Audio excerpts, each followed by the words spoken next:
And good Tuesday afternoon. Thanks for tuning in to NBC News Daily. I'm Randy Stone with your Ark-La-Miss update. West Monroe police have identified the suspect in Sunday's shooting. Police have arrested 41-year-old Willie Earl Towns Jr. He's accused of shooting a man and a woman at Lizard Park. The female victim has died, upgrading one of his charges to second-degree murder. Towns was arrested the same day after being pulled over in Monroe by a Ouachita Parish Sheriff's deputy. Towns allegedly had 2 hostages in the vehicle with him. First responders were able to get them out of the car safely. Officials tell us Town had multiple drugs and a gun in the vehicle. For the full list of charges, visit us at myarklamis.com. To the state capitol now. Yesterday kicked off the start of the crime-focused session that Governor Jeff Landry campaigned on. Capitol reporter Shannon Hecht brings us a look into what the legislature will be working on for the next 2 weeks.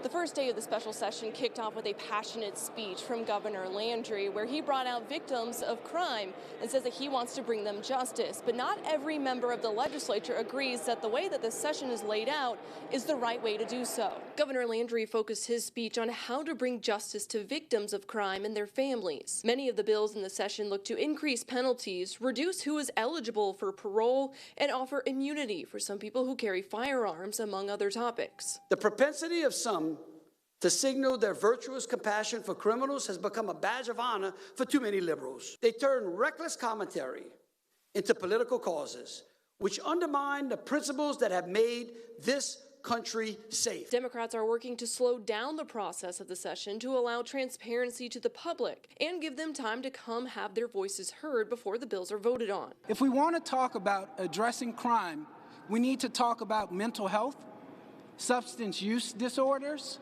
re-entry programs, and eliminating barriers for our men and women coming home from prison so that they can successfully reintegrate into society. They say the narrow call of the session has prohibited them from bringing their own bills that they say are not reactive like some of the currently filed bills. Tuesday will be the first day of committee hearings where these bills will have their initial hearings and the public can offer up their testimony.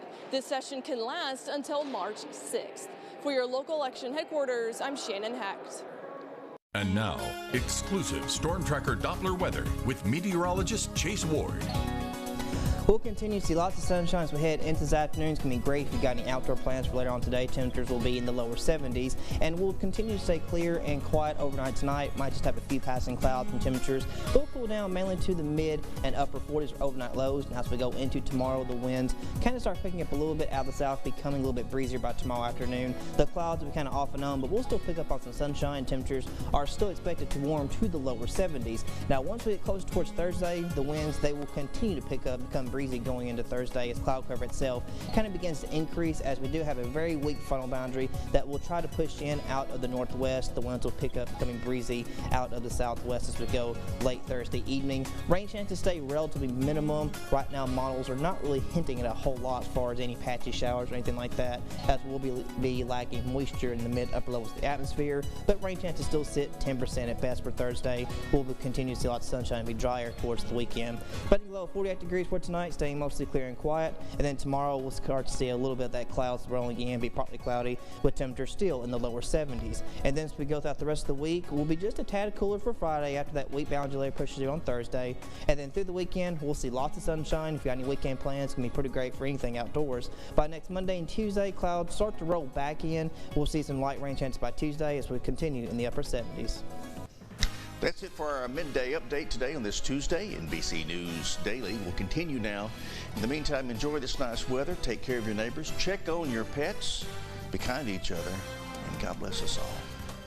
The latest news from your community, up-to-date weather forecasts, sports, news, contests, and more. All just a click away at myarklamis.com.